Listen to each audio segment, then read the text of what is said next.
Excellent. Well, thanks for having me, Adar. I've been listening from different perspectives, from the Palestinian and the Jewish perspective. Just want to quickly present myself. I'm from France. I live in France, and I'm a father of three daughters and one son. So, as a father, I'm very concerned for my children. I'm sure many of you that have children will agree that the times we're living in is extremely dire and troubling because I think no one has really tackled the religious question. And if I may, Adar, I really believe the problem at the heart of this is the rebuilding of the third temple, which hasn't been discussed. And when we see people like the Temple Institute. They have been trying for years, decades. They've been trying to get the third temple in construction. And interestingly enough, with the recent riots, the recent conflict, this was really because ultimately the security forces went on the Temple Mount, and then it just lit this powder keg. And now we have Hamas sending rockets. And I'm not saying that on both sides. I think both sides both can, show some restraint in the cause, because violence does not resolve anything. Actually, violence breeds more violence. And as a religious person, I wouldn't even say the word religious. I don't like the word religious, but as someone that believes in God, the Bible clearly states, God says, vengeance is mine. And the only one that will take vengeance on any injustices is not man, because we make a big mess of it. We really do. So I also believe that as a Christian, we already have seen, according to what I know of in the Bible, and I believe that the Bible is historically accurate and is also accurate spiritually. We see that even someone like Jesus was rejected by his own because of a biased religious opinion.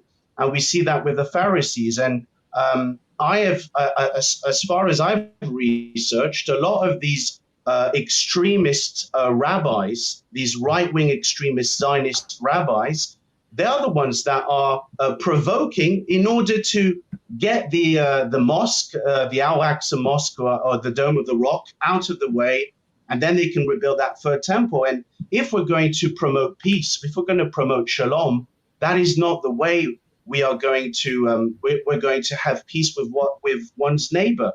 And your own Torah says that you should love your own neighbors, and I'm not seeing that in the Middle East. I'm not seeing that in Israel. I'm not seeing much love. Now, I'm not generalizing all Israelis.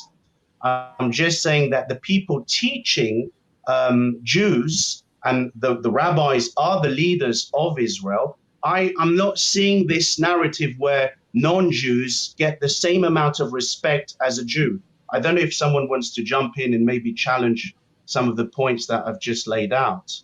Maybe Adar, you want to say something, or someone else? Yes. Yeah, but this is what I feel about the situation. Thanks for sharing.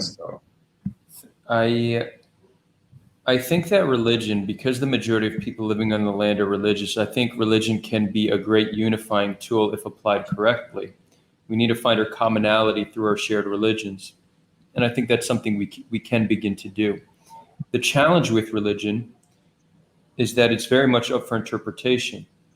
And many religious Jews point to the line in the Torah that says, kill your enemy before your enemy kills you, right? So it's true that we need to be loving, but the Palestinians are viewed as our enemy, ones that want to exterminate us, right? This is a commonly held belief. So they find justification for that in the Torah. That's the problem with appealing to holy texts, because it can really be interpreted in many different ways. I'm a secular Israeli. I'm an agnostic Jew, but I do take religion into consideration, again, because the majority of the people of the land are religious. And as I mentioned previously, activism needs to be effective. So when I engage in these dialogues and look for solutions, it's not about what I believe. It's not about how I feel. It's about what the people of the land feel. So I do definitely work that into my framework for, contributing to building a peaceful future on this land. We just need to find a way to apply religion effectively. Can I say something? May in I response to Caleb? say something? Yeah, let's give it to Ahmed, and then we'll give it to Mossad. I think I need to go now. So if I can So yeah, you could have final thoughts, sure. Yeah. In general, if I had, I think I said everything I believe more or less throughout this. In terms of one state, I'm agnostic on the issue. I'll take whatever works. I want people to be free first and foremost. However that happens, I'll take it. I don't care. I prefer one state. I think, multi-ethnic, multicultural, multi-religious societies, they can work if we create the right system. And it's better than the other system of nationalism and I guess the dictatorship, for example. So with that, I will go. Antidictators, by the way. Sorry. And I will encourage you guys to subscribe to my YouTube channel, Beast Process. It's in the description. And thank you for having me. And hopefully I can be on a second time or third time. Goodbye. Nice talking Thank you, to Beast. It's great having Nice you talking guys to you guys. Yeah, I'm anti-dictators. I just said that's the only way you can force people into, not the only, but one of the common ways you can force people into together is have to do it by force. But Caleb, I respect, Christianity. I have many Christian friends. I'm surrounded by Christians where I live at the moment. I think you're putting too much emphasis on this third temple thing. I think it represents a minority, and also I think when you say Zionist rabbis, they're not exactly Zionist. I mean, not in the sense that we think of Zionism. They tend not to believe in the Israeli state as it exists. They probably see it as an abomination if you ask them. But I don't think this third temple thing is serious. Most Israelis, maybe they see it in their dreams when they're religious, in their more religious moments, but I don't think they would ever contemplate. I don't think Adar, in his wildest dreams, for example, ever thought about somehow attacking Al-Aqsa Mosque, right, Adar? No, I mean, it means close. I'm not interested in it, but Caleb's right that there is some amount of the population that do have aspirations to rebuild the third temple, on Temple Mount. I think we have to separate the ones that have violent aspirations and the ones that see it as some kind of utopian dream of some sort, Definitely. I mean, for me, I don't care personally, and I think that applies to most secular Israelis. They would like control of the area, but they are happy for Muslims to pray there and have the again, religious people who respect religious people. So Corey Gill Schuster, who has the YouTube channel, the Ask Project, it's a great project. He goes around and interviews Israelis and Palestinians about different questions. So one of the episodes he did was about the third temple, and he was asking religious Jews their thoughts on the third temple. And I think the vast majority of them, maybe someone can drop the link in the chat, but they didn't say we need to take it by force. The vast majority of religious Jews said the Messiah will return and then we'll rebuild the third temple. I think that's right, probably that's the majority opinion. If the Messiah comes, sure. Will the Messiah come? I've got a little joke about it. I don't know about that. Can I say a little joke? Yeah, sure. Jokes are great. I heard it. Even if it's a dangerous joke, you can say. No, it's not. I heard it from a religious Jew, and he said, that when the Messiah comes, the temple is going to come from the sky because it wasn't really ever destroyed. It went up to heaven,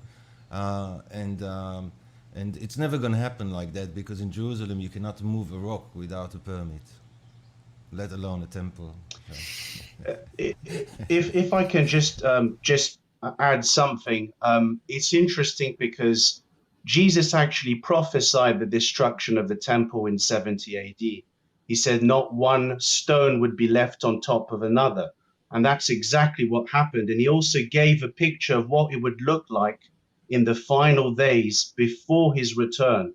And he specifically says that there is going to be an imposter that will lead the whole world into this big delusion that somehow this person is the Messiah, when the Messiah has already come. Now, I know this I might be lighting a powder keg right now, but the truth of the matter is everything, if you're a religious person, even you will understand that there are great signs of chaos, of civil war, of natural catastrophes that happen before this figure, this Messiah figure, arrives. And if you see what the Freemasons actually they teach, they say that chaos has to occur before order is established. And if you see what they're doing with the 70 Nations program of the Noahide laws, the whole goal is ultimately for all the nations to come and worship at the temple, and the Messiah will be the one enforcing these Noahide laws to Gentiles, and for the Jews, they'll just keep the Mosaic law. But as What are the Christians, we Noahide have a new laws? covenant, and the new covenant is not just inclusive of Jews, it's inclusive of anyone that is a Gentile, that is not, necessarily a physical son of Abraham, Isaac, and Jacob. And that was a revolutionary. That was a game changer, because it's not based on your own works. It's not based on your own self, righteousness. It's not based on your own will. It's based on mercy and grace. And Okay, I think but what are many, the and this no? is I don't say this is not me. Sorry. What are the Noahide laws? The Noahide laws are 7 specific laws. And what's in them? Not stealing, not committing murder, being at harmony with nature, or obviously, worshiping the one true God, but then that is open to interpretation. Well, that doesn't sound too bad, Adar. No It stealing. doesn't on the I could get on the behind surface, that. and I agree with the principles, yes. But go ahead. I'm sure you wanted to say something, but so it Well, I doesn't mean, you're sound expressing that bad. you're expressing your religious beliefs, but it's very hard. I mean, I think there's a lot of truth that chaos will come before peace will come. We tend to be that way, and there's truth in that, and we have to be careful. We have to try and do our best. I mean, I'm not Christian, so obviously, some of what you say is based on faith, and you have to understand that I don't have that faith, and I respect that you do, because we don't know. The truth is we don't. The truth is we don't know, and we have to have faith in various things, right? So I respect your faith, but I don't share. Well, would you take me for a crazy person? I don't know your name, but would you take me for a crazy person, Mossad, if I told you I had a personal relationship with God? No, not at all. Not at all. I hear that And from many I think Christians. that's what's missing, because we get a lot of self-proclaiming teachers, false shepherds. That's just an example, symbolic example I'm giving to you.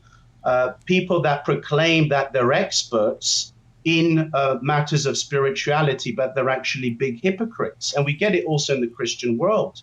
I'm not just, saying that this is only, Absolutely. happening in Judaism. We get it in the Christian world as well, and in Islam as well. We get a lot of. Listen, Yeah, we're not going sorry. to solve all I, that. let- We're I, not I gonna want to bring. solve I all want those to actually problems bring the today. chat back to But it's Israel-Palestine. interesting talking to you. I want to bring the chat back to Israel-Palestine, just because I think most of our viewers are more interested in Israel-Palestine than religion. If we could speak about religion and how it applies to the conflict as we began the conversation, that's perfectly fine. Ahmad, I saw you wanted to say something. Yeah, and I want to just kind of give you answers for some of the topics were discussed. I mean, if I don't think I think it's very simplistic to just answer the question of a one or two state solution. But if I may say this, it seems like a day by day, the prospects of a two-state solution is dimming, and it's looking more like it's heading toward that direction into one state. Um, what I think is going to be the challenge, and it's going to be more of a challenge for the Israelis. Are you willing to be a one state in apartheid, or be a democracy, knowing that it might not be predominantly Jewish? And that's a reality. That's reality for us to face. That's reality for the Israelis to face if things were to head in that direction. If we reach a point, if we cross a threshold, that we cannot go back to the two-state solution. Saying that, I want to maybe give it more of a personal, not experience, but more of like a personal aspiration. I'm an American Palestinian, and my dad was born in 1947, before the establishment of the State of Israel.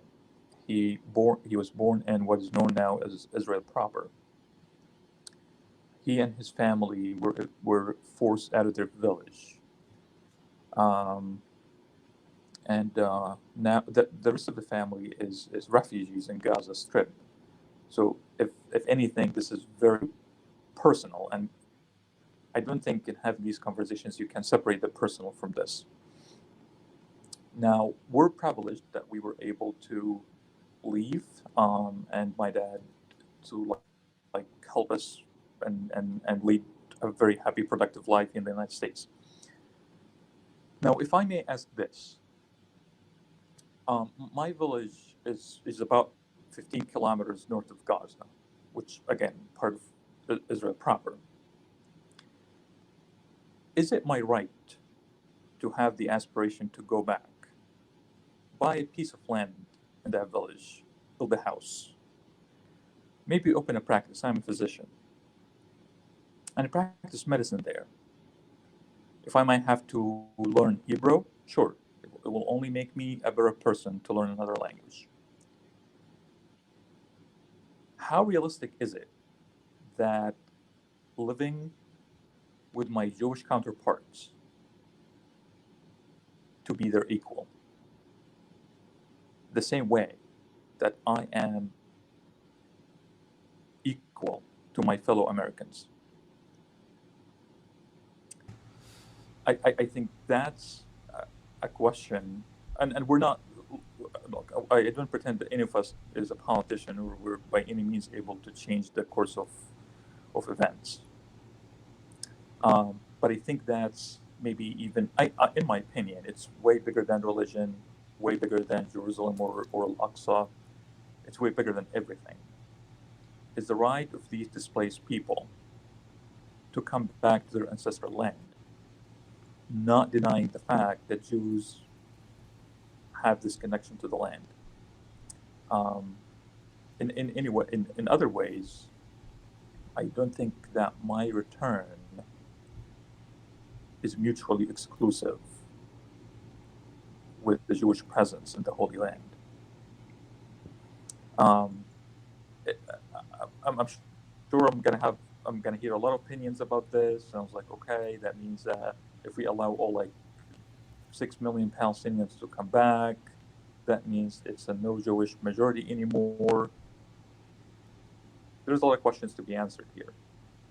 But from a personal experience, if I just want to go back to my village, buy a piece of land and build a house and live with my family and maybe start a practice. I don't claim I am religious. I'm a believer, though. I think Al-Aqsa is important for not only the Palestinians, but for millions of Muslims. Um, I think what's going on in Gaza and Israel is horrific. I don't support the loss of life by any means. I'm a physician at the end of the day. I work tirelessly to save lives. But yeah, I mean, I have been listening to debates, I've been listening to scholars on either sides. If a one-state solution is going to give me this, I'm with it. If a two-state solution is willing to give me this, I'm also with it. Whatever, give me that dream to go back, I'm with. I'm not gonna take much more time, but I would love to hear more of like a response. Can I respond? Yeah, go for it. I mean, first, it's obviously sad and a shame that his parents were forced to leave where they grew up. But that's the same for most Israelis. Their parents or grandparents were forced to leave where they were born. So, you know, we kind of say, okay, well, we were thrown out, you were thrown out. I know it's a cruel statement, but that's how it's kind of seen in the end. And I wish you could come back to Israel proper, as you call it. And you sound like a really nice guy, and you're probably a good doctor too. So yeah, but sadly we reached a situation that it's not possible. I mean, maybe something like this could happen in the future, but we would have to first find some way to live together. But I don't think that this together means, you know, like the United States. I mean, a lot of Americans, and this is to you, Adar, as well. A lot of people born in America are used to a completely different paradigm of what a nation state is, because America is unique in its history. And the idea of nation state is actually very natural to people. America is unnatural. They even called it an experiment, didn't they? It's a successful experiment, and America has many beautiful things about it, but it's not the default state. And I think Americans should remember it, that this is, you know, an unusual country. And it came about very cruelly as well. It didn't, I mean, you know, we don't want to move the conversation, but you know what I'm talking about. It's not, the original natives are no longer really talked about, right? So, yeah, it's Well, it's sad, but it's sad that you know, it's sad that Jews can't visit many sites that are very important to them historically. Sorry, Caleb. No, I just wanted to say, no, we can thank the Balfour Declaration, and we can thank also Lord Rothschild. I think I can say that much. I know the sites you visit very well. I'm aware of all these Rothschild stories, and you know, I know some of the Rothschild family personally, and Oh, do you? it's so funny. Yeah, yes. And I show them sometimes some of the stuff, and one of them was interviewed by Alex Jones years and years ago, and Oh, that guy. he's a really nice. Oh boy. Yeah, and he didn't really know what was going on. You know, the people I know, they're so disconnected from this stuff. They don't really they're not the sort of person you think they are. When they are distant and far, you can do all these conspiracies about them, but when you meet them, they're just normal people with normal problems. As weird as it sounds, and yeah, I know Normal people with a lot of money on their hands. Yes. Yeah, they do have a lot of money, and you know what? It makes a lot of people miserable having a lot of money. You know. They say the sweet spot for wealth is around $200,000 a year. If money makes you happier up until a certain point, and then it begins to become a burden on you. I'd say that the guy I worked for personally found a balance. So he got himself like a pretty normal job, so that he can stay half sane, which is admirable. And you know, I mean, he's got a nice house and things, but he's not like in some crazy mansion or something like that. So I think it's probably a conscious decision. I never talked to him about it, but anyway. I'm going to jump off. I'm going to jump off. It was anyways a pleasure. Real quick, we're having an echo from Dan. Yeah, Caleb, you're hopping off? Yeah, I'm hopping off, and it was nice talking to you, Adar. You seem like a nice dude, I'm sure outside of social media, and the same to the Mossad gentleman. I'm sure if I'm we mostly met. nice. I'm mostly nice. Thank you. Well, Thanks for with joining that us. sort of name, as they say. I'm a bit suspicious. Yes, yes. I'm coming with my helicopter to pick you up in a minute. Okay. All right. Well, I'll probably jump in next time if you allow me, but take care. Thank you. Thanks for joining, Caleb. Bye.